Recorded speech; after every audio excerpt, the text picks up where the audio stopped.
it's Susan. I have really committed to helping you learn through the real estate process on some real life situations. And as a company, every day is a learning day, of course. And as someone with a lot of training experience, and I spent about 17 years in that training retail role, this becomes that time that's a serious conversation. This is a true happening. It happened almost about 3 weeks ago. And what took place is the ease that we now have as realtors, as buyers and sellers of electronic signatures.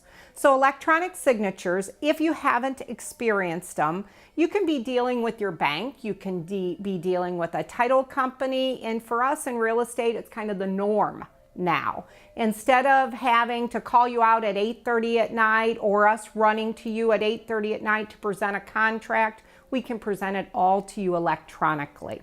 We can also cover the details of the contract for you and then allow you to go ahead and sign the spots. So here's what took place. We had an agent in our office who was representing the buyer of a luxury home, over $600,000. And the buyer really and the agent had looked at comparables, felt very comfortable that an offer of $625,000 was a very fair offer on this home.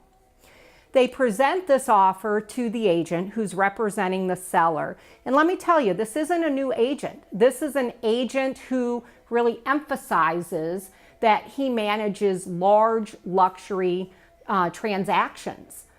What happens then, step two, is the buyer presents the offer, the seller agent has the offer and discusses that, of course, with the seller, and the seller comes back with a counter offer.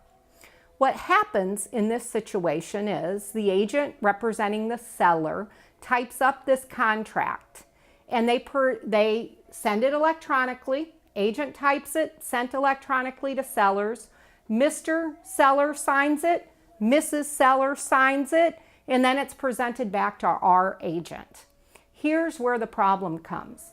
Remember, I told you this is a luxury home. It's listed high in the 600s. We offer a price of $625,000. The seller comes back and gives us a counter offer. Normal, $559,000, $100,000 less than we assume the seller and the seller's agent was trying to give us. So in this scenario, it was very easy. So this form comes up to the seller. The form prompts the seller to click here, click here. It's then clicked one more time over to us.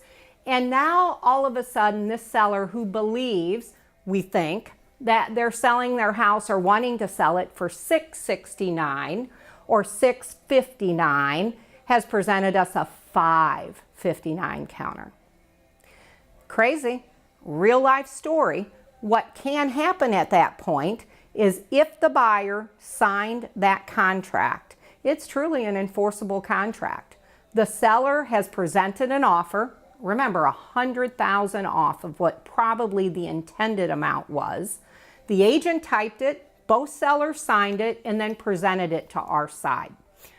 Unfortunate, because I don't even know what would happen after the fact. If the buyer wanted to enforce that, then what happens? Who pays this $100,000? Most sellers can't absorb it.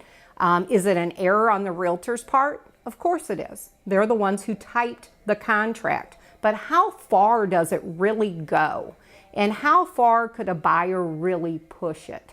Again, very unknown territories that hopefully we never have to deal with.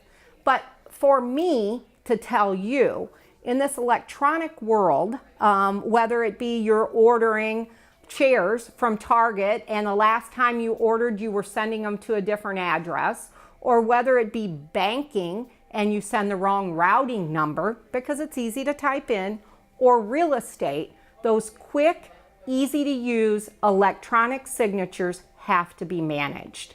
And every time we come across something like this, it really sounds like it's far-fetched, but this really happens in today's world.